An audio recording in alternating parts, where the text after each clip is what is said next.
A ton of people say don't go into business with friends and family. Lucas and I have kind of veered the exact opposite way. All right, we're here. We finally made it. We're on part 6 of a 6-part series where I'm walking you through my journey in real estate. The goals here are big and I'm going to go over them at the end, but in this video specifically, I'm going to talk about how to build a team and how I am building my team. If this is the first video you're seeing, stick with me to the end. You'll get a lot of nuggets out of this and you'll be able to see the rest of the videos in this playlist 1 through 5. The first reason why we decided to grow a team and start to bring in other talented people was we cannot do it on our own. I get a ton of people that ask me, what should my first hire be? Who should I bring on first to help me grow faster? It really depends on what you're looking to do and what your strengths are and what your weaknesses are. Basically, when people are pulling out their hair, that's the reason why Lucas is bald. It's not, that was genetics. Till they get to the point where you're pulling out your hair and you're frustrated, you bring somebody on to help that. I'm gonna give a couple book recommendations during this video as well. And the first one is Who Not How by Dr. Dan Sullivan. It's a really good book that talks about who you need to hire. He goes into a ton of different data points and talks about who you hire. And it's more important who you hire, not what you hire them for. You need to get somebody that's really, really good and talented, and then the rest will kind of work itself out. No one can do it alone. I know I talked about that a little bit earlier, but even Michael Jordan, he could not do it on his own. Even the best basketball player ever did not win one playoff series without Scottie Pippen and Phil Jackson.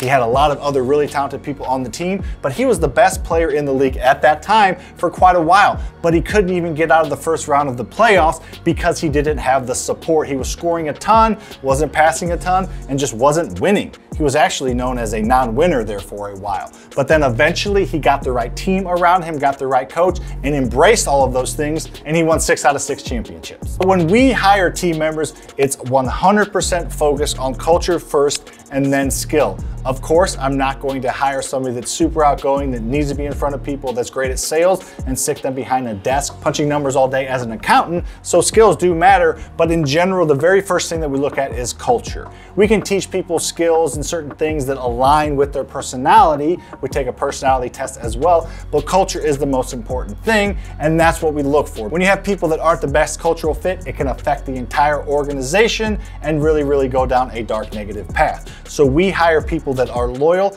and usually not always that we know. More on that here in a minute, but a lot of the people we've hired have been people we've already known prior to business and prior to going into business. Once you have the right person in the right job, you do not have to micromanage them. You can focus on other things. If you're micromanaging somebody, well, you might have a problem yourself with trust and control, but the other thing, probably the more likely thing, is they're not the right person for the job. The right person for the job does not need to have you looking over their shoulder all the time seeing what they're doing. This allows them to do their job and do it well, and it allows you to focus on other things that you're good at. We've hired a ton of people that we've known for a little while and a ton of people that we've known for a long time. For example, Lucas and I have been friends since middle school. We went to high school together, we went to college together, and started all this together ourselves. A lot of the people that work for us, we've been friends with for 5, 10, 15, even 20 years. A ton of people say don't go into business with friends and family. Lucas and I have kind of veered the exact opposite way. And we feel like we're gonna do a lot of really cool things in this business. So why would we not want to take up with us the people we love and care about most? We set the expectation that family or business comes first. We let them know that the role is what it is, and we set clear expectations. As things move along, we continue to cultivate that and make sure it's a good fit. In fact, we've had to move a few different people around different companies and different positions. People that we bring on the bus that we either we're friends with or not, that are really good culture fits, really good people, really good guys, really good gals, and it's just not working out for whatever reason or not. That usually falls on the leader as to why it's not working out. So what we do is we take ownership of that and coach them up, or we move them into a different position that fits them better. And then if it doesn't work out at that point, then yes, we have to have those tough conversations, but they're done in a professional way and everybody has an understanding. Nobody's blindsided by any moves or any firings. Another quick book recommendation here is The Advantage by Patrick Lencioni. It's a really good book about building a culture and all the energy and effort that goes into that, but also all the rewards and benefits that come with spending the extra time to build that culture. All right, let's talk about some of our biggest challenges and then we'll get into our biggest win at this time. Then I want to let you know what our long-term goals are and why we're building such a big team. The first challenge that we've come across is growing an accounting team. We have struggled with that because Lucas and I see an apartment complex or a business to buy or a business venture to get into, and we see that it's a really good deal, so we just go do it and we figure out the rest later.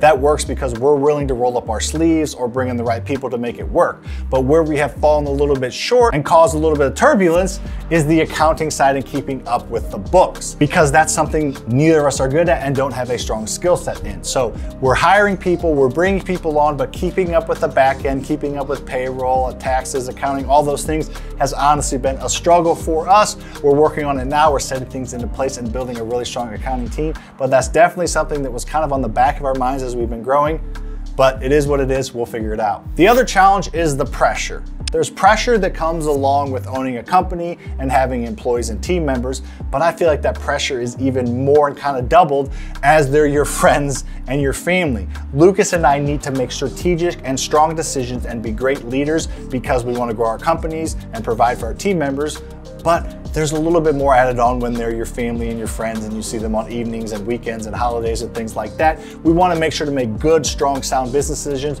so we're not letting them down or letting their families down. Right now we're sitting at 45 different team members. The plan is to grow. I'm going to go over that here in a minute, but that's a lot of lives that we impact and a lot of lives that we need to make strong decisions for and be great leaders for. So I actually like that pressure. Maybe I'm crazy. I do. I like it, but it is definitely something that is added on that is something I need to be cognizant of. And the biggest win by far is the community impact. Not going to go into too much detail here, but we have a community of our 45 team members. There's over 500 rental properties owned by those team members. And so everybody's practicing what we teach. So it's an amazing thing to see all these people growing wealth, building financial security for their family, and the impact that it has with us just not treating them as team members or not treating them just as employees, but treating them as people we want to help grow their wealth. Our goal is for every single one of our employees as we grow to be millionaires. The main goal for all of our companies is to get to a $1 billion organization. But if we do that, or when we do that, we need to strategically hire the right people at the right time, give them accountability, give them autonomy, and let them do what they do, because everybody that we bring in is better at us than something,